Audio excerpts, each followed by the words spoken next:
Pues muy bien, vamos a continuar con el programa de hoy. Tengo el gusto y el honor de presentarles al doctor José Israel León Pedrosa. Él es médico especialista en medicina interna, coordinador de investigación de urgencias en el Hospital General de México, doctor Eduardo Lisiaga. Es maestro en ciencias en inmunología y profesor titular de inmunología en la Universidad Anáhuac, México, y en la Facultad de Medicina de la UNAM. Es profesor de posgrado del Instituto Politécnico Nacional, fellow del American College of Physicians y miembro de la Sociedad Mexicana de Inmunología.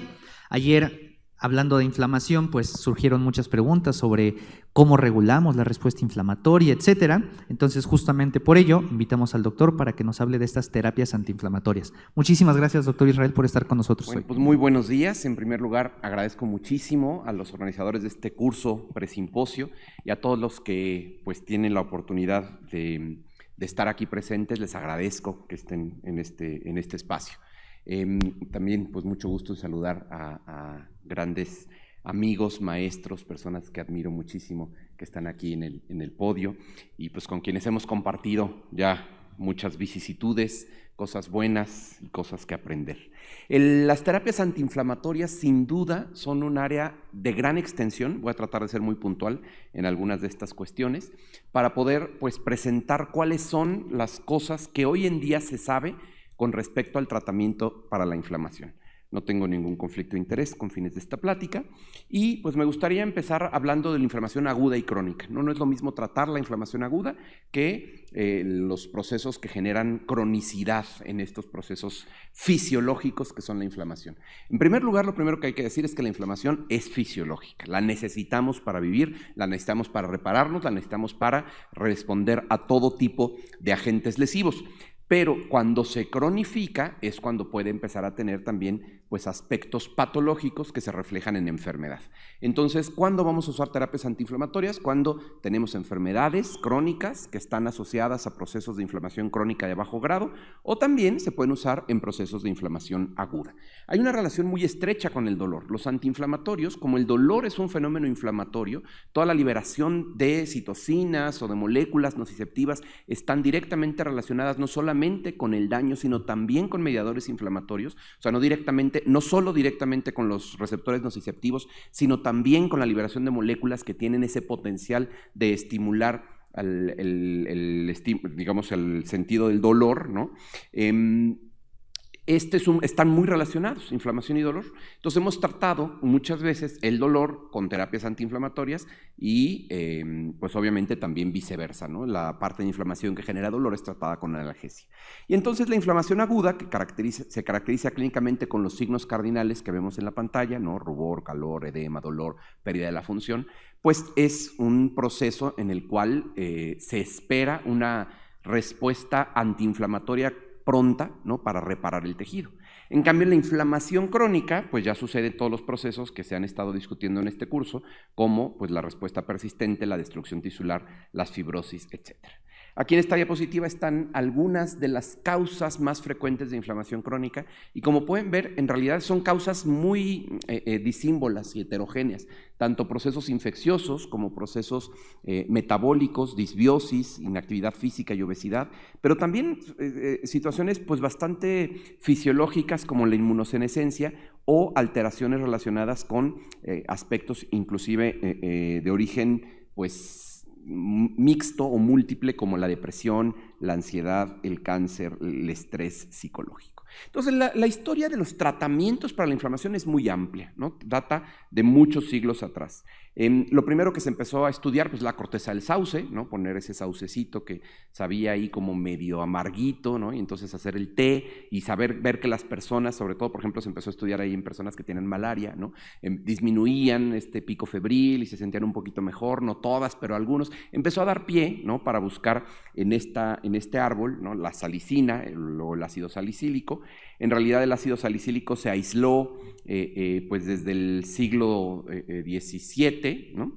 Sin embargo, no fue hasta el siglo XVIII cuando Edmund Stone hace ya una publicación en la revista de la Royal Society de Inglaterra sobre pues, los efectos benéficos de la corteza de sauce. Ya después, tradicionalmente se le reconoce a Felix Hoffmann, de hecho Bayer todavía se le reconoce como el que primero sintetizó y utilizó la aspirina. Sin embargo, por ahí también hay un artículo que 50 años estuvo prácticamente ignorado, ¿no?, de Arthur Eichengrün, que decía que en realidad Felix Hoffmann actuó bajo su supervisión, pero bueno, hoy se le sigue atribuyendo la ciencia muchas veces también está llena de estas historias de chismecito, ¿no?, que pues es interesante. Se le sigue atribuyendo a Felix Hoffmann este primer acercamiento al tratamiento antiinflamatorio. Los AINES en general, ¿no?, a partir de la aspirina se desarrollaron muchas otras moléculas, moléculas que, como el ibuprofeno, naproxeno, diclofenaco, etcétera, que han tenido todos estos la función antiinflamatoria y analgésica. Y esto se logra gracias a su inhibición de mediadores de la inflamación, por ejemplo, las prostaglandinas. El ácido araquidónico, que viene de la membrana, como podemos también ver aquí en la diapositiva, ¿no?, el ácido araquidónico que está en la membrana celular, pues es liberado al citosol y ahí por la fosfolipasa A, y ahí las ciclooxigenasas van a ser las vías para poder formar prostaglandinas. También existe la vía de la lipoxigenasa. La ciclooxigenasa 1 formará prostaglandinas, tromboxanos, la ciclooxigenasa 2 forma principalmente prostaglandinas y la lipoxigenasa forma principalmente leucotrienos. Y pues bueno, las dos enzimas, la constitutiva, que es la COX-1, y la inducida por inflamación, que es la COX-2, participan en este proceso inflamatorio.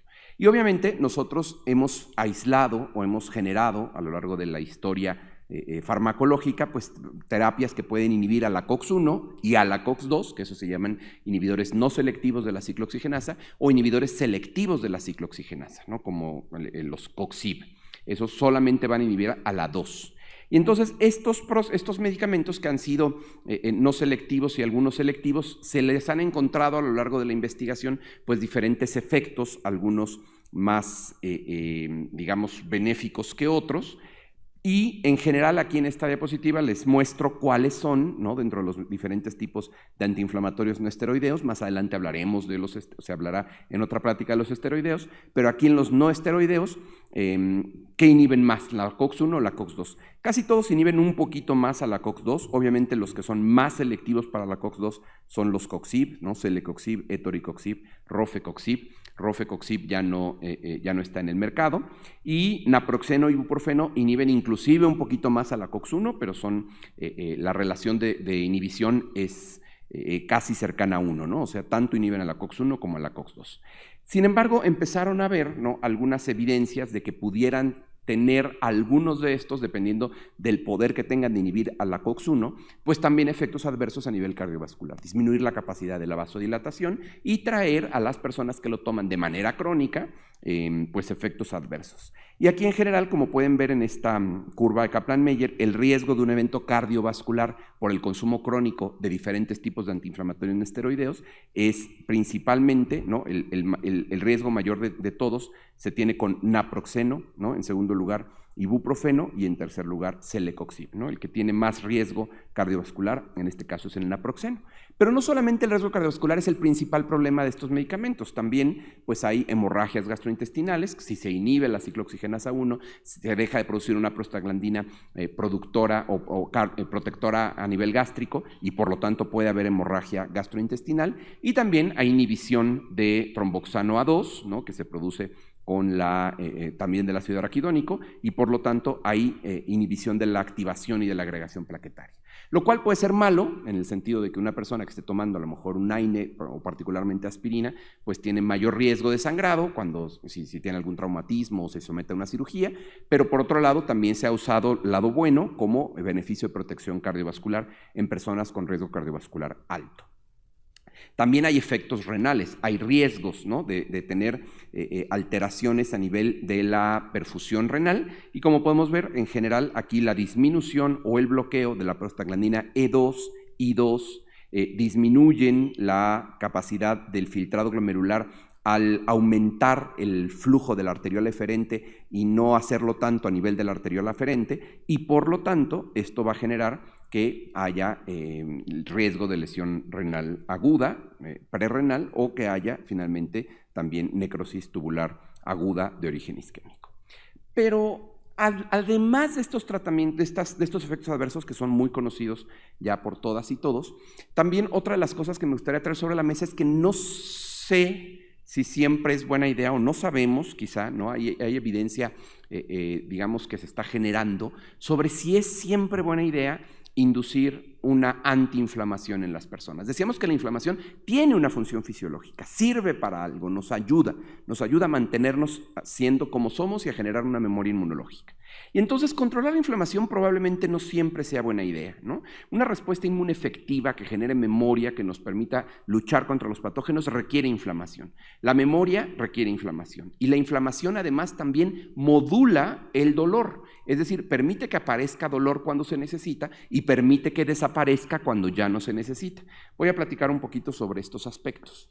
En primer lugar, hay algunas personas que alzan la voz para decir, dejen que la inflamación haga su trabajo, ¿no? Que la fiebre haga su trabajo. Entonces, ¿qué pasa si nosotros permitimos, generamos una terapéutica permisiva con la fiebre, ¿no? Pues a lo mejor tenemos una mayor depuración viral, de eso hay evidencia, también tenemos una mejor generación de respuesta inmunitaria, hay una regulación mejor de varias de las citocinas, aunque bueno, esto sucede a un costo básicamente sintomático, ¿no? O sea, las personas no queremos sentirnos mal, ¿no? Entonces, sin embargo, si dejamos que haya una cierta cantidad de fiebre fisiológica cuando estamos luchando frente a un proceso infeccioso, hay evidencia que sugiere que esto puede ser benéfico. Otra cosa importante es que las respuestas vacunales pueden ser insuficientes si estamos tomando tratamientos antiinflamatorios no esteroideos. Cuando nosotros aplicamos una vacuna, lo que se requiere es que justamente haya liberación de mediadores y estos mediadores estimulen o hagan un microambiente propicio para que se genere memoria inmunitaria. Cuando esto no sucede, entonces vamos a tener una menor capacidad de generar una respuesta humoral. En este artículo vemos que esto es particularmente una vacuna a COVID, a la infección por SARS-CoV-2, y que en general no se afectan las células T, las células gamma delta, las células B, no se ven alteradas en sus recuentos con la administración de antiinflamatorios no esteroideos. Sin embargo, sí se ven, en este caso meloxicam, sí se ven afectados los títulos de IgM y de IgG específicos a la vacuna. Entonces, a la proteína, en este caso a la proteína S. Y también se ve afectada de manera estadísticamente significativa la capacidad de neutralización. Entonces, si yo tomo antes o después, o inmediatamente después de una vacuna, antiinflamatorios no esteroideos, voy a generar una respuesta inmunitaria que no va a ser tan protectora como lo pudiera haber sido. Y luego hay otra cosa, este es un artículo que salió en julio de 2022, este es una editorial que comenta otro artículo, que además fue muy llamativa para muchos de nosotros que la leímos. Dice, los medicamentos antiinflamatorios pueden causar dolor crónico. Entonces, bueno, pues obviamente esta pequeña editorial nos hizo a muchos ir a leer el artículo completo, ¿no? Que justamente de lo que se trata este artículo es de evaluar en un modelo de ratón cómo participa el uso de antiinflamatorios no esteroideos en dolor crónico. Resulta que sobre todo a través de los neutrófilos, cuando hay inflamación aparece dolor agudo, pero cuando se toman antiinflamatorios no esteroideos, este dolor tiene más riesgo de cronificarse. Y esto sucede por disfunción, básicamente, con los antiinflamatorios que se genera a través de los neutrófilos. Y entonces hay más posibilidades de desarrollar dolor crónico o persistencia de dolor en algunos modelos específicos de dolor cuando se tratan o se pretrata de manera muy temprana con antiinflamatorios no esteroideos. Esto lo que significa es que quizá un poquito de fiebre y quizá un poquito de dolor son necesarios para el bienestar y la vida, ¿no? También hay otro estudio que pudiera ahí decir que hay algunos riesgos de estar tomando antiinflamatorios, como este que evaluó el deterioro cognitivo.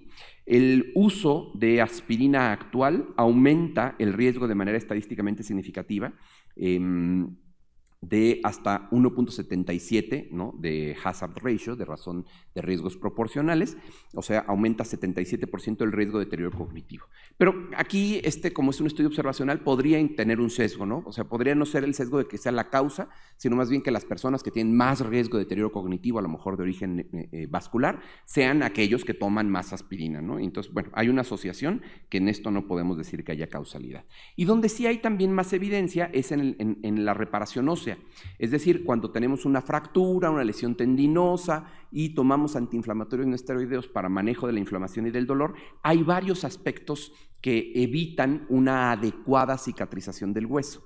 Hay interferencia a través de la COX-2, se limita la angiogénesis, también los osteoblastos hacen apoptosis, esto es especialmente importante con celecoxib, ¿no? Esto está demostrado tanto en cultivo celular y en modelos animales, pero pues también hay evidencia clínica de que el uso temprano de antiinflamatorios no esteroideos pues puede estar asociado a complicaciones después de la lesión, como pseudoartrosis, lesión tendinosa, cuando se utilizan en la primera semana post-lesión. Y entonces, bueno, pues el resumen de esta parte de los antiinflamatorios no esteroideos es que son una herramienta muy útil, ¿no? Sin embargo, pudiera ser que tampoco tendríamos que estar abusando de este tipo de terapias. Sin embargo, tenemos otras terapias antiinflamatorias. Me gustaría dar una visita rápido, abuelo de pájaro, sobre algunos de los tratamientos que usamos en la clínica para este tipo de situaciones. En primer lugar, la respuesta inmunitaria, principalmente la adaptativa, requiere principalmente expansión clonal, ¿no? Encontrar al linfocito específico, al antígeno que estamos generando, ya sea fisiológico o patológico, y generar que ese linfocito haga esta expansión clonal, esta guerra de los clones, ¿no? Aumenta y entonces está ahora sí listo para ir a luchar en grandes cantidades contra el riesgo. Y entonces muchos de los medicamentos que disminuyen la respuesta inflamatoria o que pueden inclusive ser inmunosupresores, lo que hacen es inhibir esta expansión clonal. Y entonces en este sentido tenemos medicamentos, tenemos fármacos que son antimetabolitos, o sea, bloquean la síntesis de ácidos nucleicos, como el metotrexate, la azatioprina, el micofenolato hemofetilo, la leflunomida.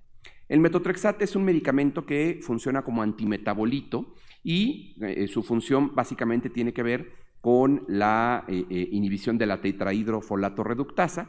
Por eso siempre se tiene que administrar con ácido fólico, ¿no?, cuando estamos en tratamiento con metotrexate, y pues esto hace que se inhiban no solamente la síntesis de nuevo DNA durante la expansión clonal para pasar de la fase S a la fase M, las células, sino que también se inhiben otras enzimas importantes, ¿no?, como la timidilato-cinasa o las enzimas que producen las purinas. El metotrexate, en general, su administración es semanal, ¿no? Esto es gracias a su farmacocinética. Administramos 1 o 2 veces al día, se coadministra con ácido fólico y en general aquí les puse de algunos de los medicamentos para irnos haciendo una idea sobre cómo está en el mercado en la vida real, algunos costos en México a este año 2025, ¿no? Por ejemplo, hoy se puede conseguir metotrexate 125 miligramos, que más o menos una dosis estándar está entre 7 y 15 miligramos a la semana, ¿no?, para utilizarlo en enfermedades inflamatorias como artritis reumatoide o psoriasis, etcétera. Más o menos está entre, no sé, 7 y 15 miligramos a la semana. Esto significa que 10 semanas de tratamiento, pues más o menos estarán en este precio, ¿no?, 500 pesos. La azatioprina es otro medicamento que tiene también una función similar. Lo que hace la azatioprina es convertirse en su metabolito activo 6-mercaptopurina y ella, ahora sí, como su metabolito activo, inhibir a la tiopurina metiltransferasa. Sin embargo, algunas personas que tienen alguna deficiencia en la enzima podrían hacer un riesgo de mielosupresión grave. Y se ha demostrado que en México, ¿no?, tenemos pues altos índices de estas mutaciones que generan una disminución en la función enzimática. Por lo tanto, pues sería una buena idea que antes de prescribir la azatioprina se pudiera medir de manera rutinaria, cosa que hoy no se hace en todos los lugares, pero se pudiera medir la actividad de la enzima. Esta es un medicamento que se puede conseguir en varias presentaciones, pero básicamente el precio es más o menos similar. Son 25 tabletas, se puede administrar 1 o 2 veces al día, entonces eso significa que esto puede alcanzar para casi un mes o 2 semanas, 1,000 pesos. La colchicina también es un antiinflamatorio. La colchicina es importante porque se ha utilizado en múltiples patologías. Por ejemplo, se utiliza hoy en día mucho en gota, pero también se puede utilizar en enfermedades autoinflamatorias como en la fiebre mediterránea familiar, en el síndrome de Neufeld-Wells, que son enfermedades monogénicas que generan procesos persistentes de inflamación. Entonces, una persona que padece un síndrome autoinflamatorio, de la nada parece que está enfermo, ¿no? Tiene a veces fiebre, tiene a veces adenopatías, tiene a veces dermatosis o apariciones de lesiones en la piel, y estas responden relativamente bien, dependiendo del tratamiento, a la colchicina o a otro tipo de fármacos, ¿no? Que lo que hacen básicamente es inhibir la quimiotaxis y también inhiben la respuesta del inflamasoma. El inflamasoma, que ustedes saben que es este complejo macromolecular que se encuentra en muchas células para liberar interleucina 1 beta, interleucina 18, que se ensambla a partir de receptores de reconocimiento de patrón que pueden detectar cambios físicos, químicos o inclusive infecciosos. Pues por eso es que se utiliza este tipo de tratamiento que es la colchicina, ¿no? Es bastante barata, estamos hablando de 50 pesos, ¿no? 30 tabletas, es muy, muy barata en general, se utiliza, tiene efectos adversos a nivel sobre todo gastrointestinal. Y luego otro fármaco, ¿no? Ya pasando, digamos, a otro mecanismo de acción, pues son la cloroquina y la hidroxicloroquina, que se estudiaron inicialmente como antimaláricos, ¿no? Pero pues que básicamente tienen varias funciones a nivel del procesamiento, de la presentación antigénica, tienen funciones a nivel de inhibir la función del fago lisosoma, también inhiben, ¿no? la presentación antigénica y pueden también tener funciones a nivel de la activación de los linfocitos. Entonces, son medicamentos que ayudan mucho cuando la respuesta inflamatoria implica actividad de la inmunidad adaptativa, ¿no? Y, por ejemplo, en lupus o en algunas otras enfermedades autoinmunes donde sí hay un antígeno específico y por lo tanto están involucrados los linfocitos altamente específicos. Y en general el costo es variable porque hay muchas presentaciones en México, pero estaremos hablando de entre 150, 300 y 1,000 pesos más o menos el tratamiento mensual, ¿no? Nada más para darnos una idea. En el caso de los inhibidores de purinas, tenemos el micofenolato de mofetilo, que básicamente lo que hace es pasar a su forma activa, que es el ácido micofenólico, y una vez que pasa como ácido micofenólico, va a inhibir la vía justo del fosforibosil pirofosfato, que forma parte importante de la vía de la inosina monofosfato para sintetizar bases nitrogenadas, ¿no? Estas bases nitrogenadas se necesitan para el DNA y por lo tanto esto también evita la proliferación de los linfocitos y la expansión clonal. Ya es un medicamento que es más caro, por eso se utiliza menos en la clínica, ¿no? Estamos en el orden de que 50 comprimidos más o menos está en el orden de 8,000 pesos aquí en México y pues se utiliza más para refractariedad, para casos graves, a lo mejor inclusive en donde no se pueden utilizar dosis altas de esteroide, o en rechazo a trasplantes, ¿no? En glomerulonefritis rápidamente progresiva, o en casos en donde se requiere una inmunosupresión más eficiente, evitando tanto uso de medicamentos esteroides. La leflunomida también es un medicamento que se metaboliza a su metabolito activo, que es la teriflunomida, y esto también va a bloquear la síntesis de ADN y ARN para evitar la expansión clonal, ¿no? Esto lo hace justamente inhibiendo a la enzima dihidroorotato deshidrogenasa, que pues forma parte de esta vía que va a llevar justamente a la fase S de las células. No es tan caro, ¿no? También tenemos más o menos precios que se pueden utilizar accesibles. Se utiliza en artritis reumatoide, en algunas otras enfermedades autoinmunes, ¿no? Sobre todo forma parte de los medicamentos que llamamos fármacos modificadores de la enfermedad, ¿no? Fármacos antirreumáticos modificadores de la enfermedad que pueden ayudar a que la evolución que un paciente que tiene una enfermedad autoinmune sea más favorable, ¿no? No hacia la curación, pero al menos hacia una estabilidad.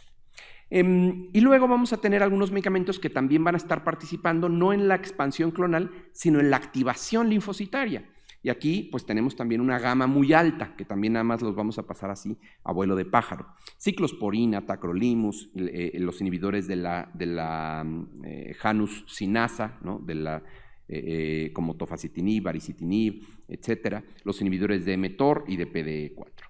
Vamos a platicar un poquito de algunos de ellos. En el caso de la ciclosporina, es un fármaco importante desde el punto de vista inmunológico, porque justamente lo que va a hacer es que la ciclosporina se une a la ciclofilina y una vez unidas van a inhibir a la calcineurina. La calcineurina es una fosfatasa que lo que hace es desfosforilar a NFAT. NFAT, digamos, al revés de lo que habitualmente sucede en las cascadas de señalización intracelular, cuando está fosforilado está inactivo y cuando se desfosforila es capaz de translocar al núcleo y actuar como un factor de transcripción.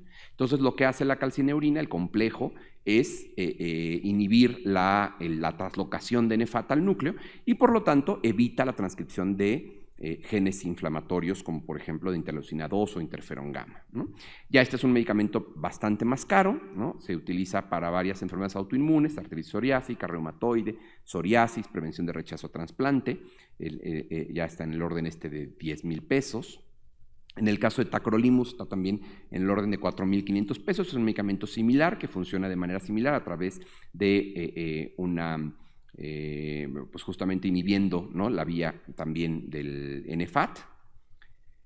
La ciclofosfamida, que es un medicamento que originalmente, igual que el metotrexate, se describieron como medicamentos anticancerígenos, ¿no?, porque evitan la proliferación celular. Aquí también, al evitar la proliferación celular, evitan la expansión clonal, generan una inmunosupresión profunda, pero también pueden generar infertilidad, ¿no?, porque son células que están en proliferación. También cistitis hemorrágica es muy dañino a nivel urotelial y por eso se tiene que administrar con un antioxidante que se llama mesna, y también hay riesgo de cáncer al ser un agente que finalmente también tiene efectos químicos.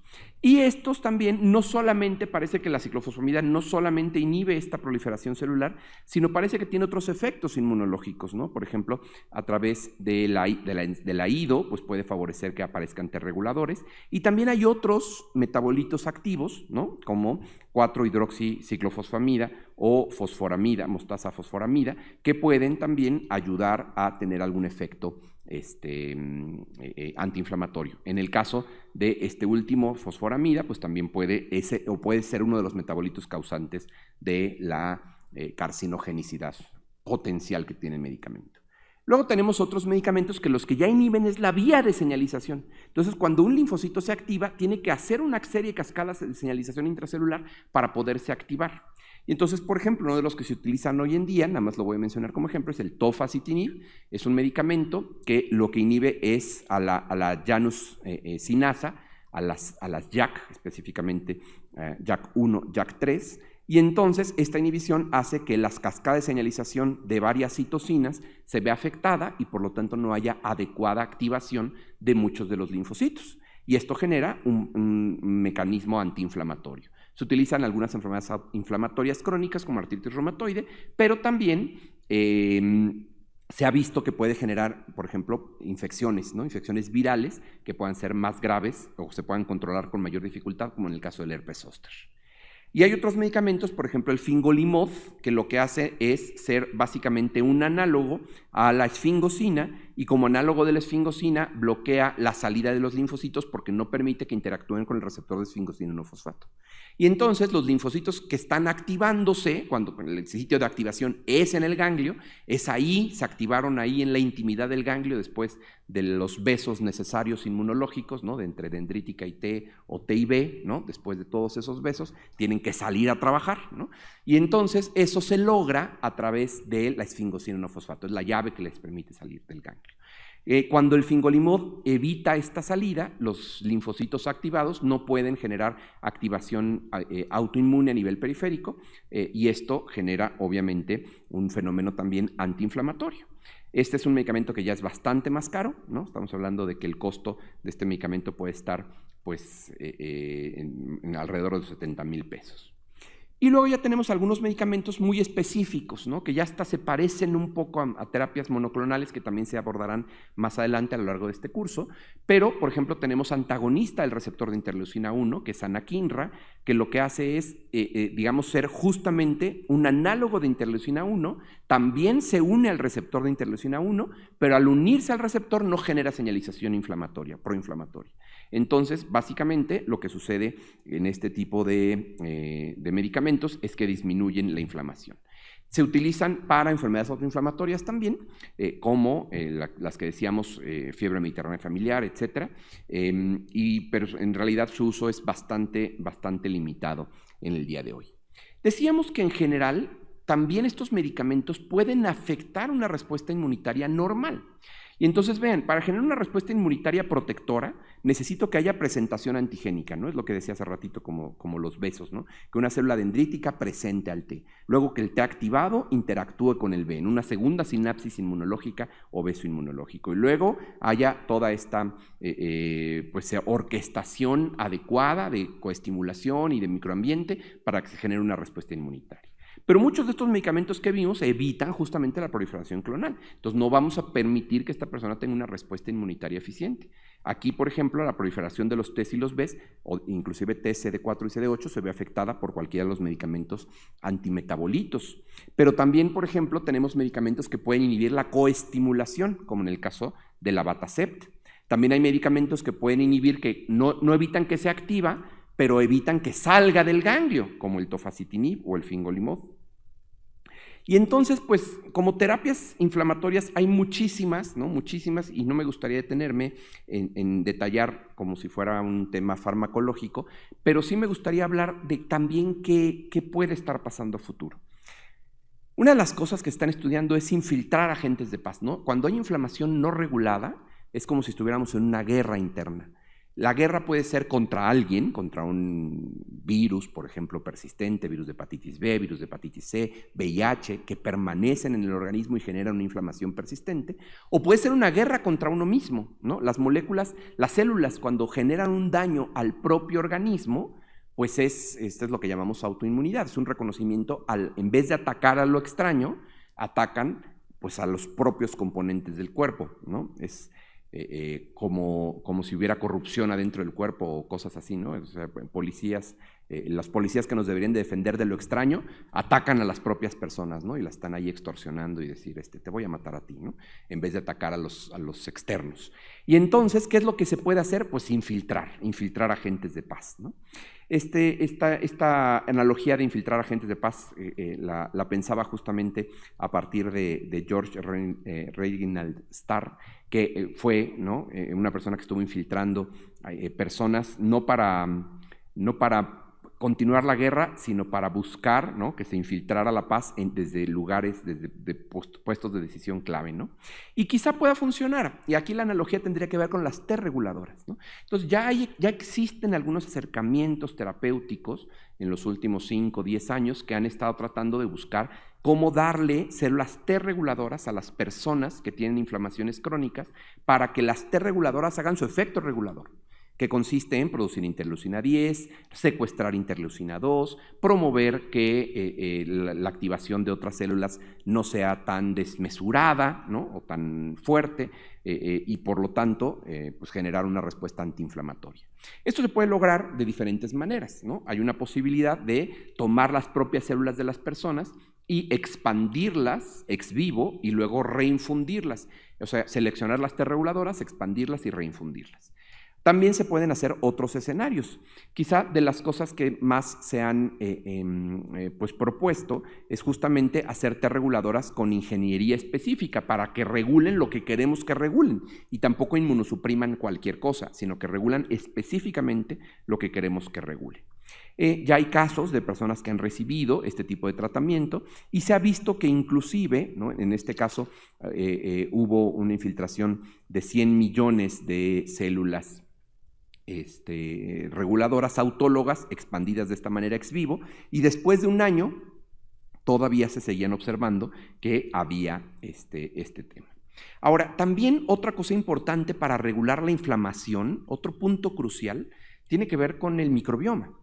Hoy en día el microbioma es pues uno de los principales focos de investigación a nivel mundial, que se ha visto que tiene una regulación importantísima a nivel de la inflamación crónica, aguda y crónica, ¿no? Entonces, por ejemplo, para el lupus se ha encontrado que la forma en la que está conformada el microbioma y los tratamientos que se reciben, pues influyen fuertemente en cómo responde una persona al tratamiento antiinflamatorio, si se logra controlar la inflamación o no. Hay algunas especies, ¿no?, como Enterococcus gallinarum, que se han asociado más a estos fenómenos inflamatorios persistentes y por lo tanto pues parecen ser un buen blanco para poder contribuir a otras medidas no farmacológicas que sean terapéuticas contra la inflamación crónica. ¿Por qué pasa esto? Bueno, pues hay muchos mecanismos, ¿no? Tiene que ver, obviamente, con que haya translocación hepática, que haya respuestas TH17, que haya reactividad cruzada de linfocitos B contra pues, algunas moléculas del microbioma y pues, moléculas propias, ¿no? También están asociadas no solamente Enterococcus, sino también, por ejemplo, Rhominococcus. Y entonces, aunque todavía no tenemos específicamente tratamientos que idealmente puedan utilizarse en la práctica cotidiana para modificar el microbioma y mejorar, pues en el futuro próximo creo que vamos a estar viendo cada vez más acercamientos a esta perspectiva.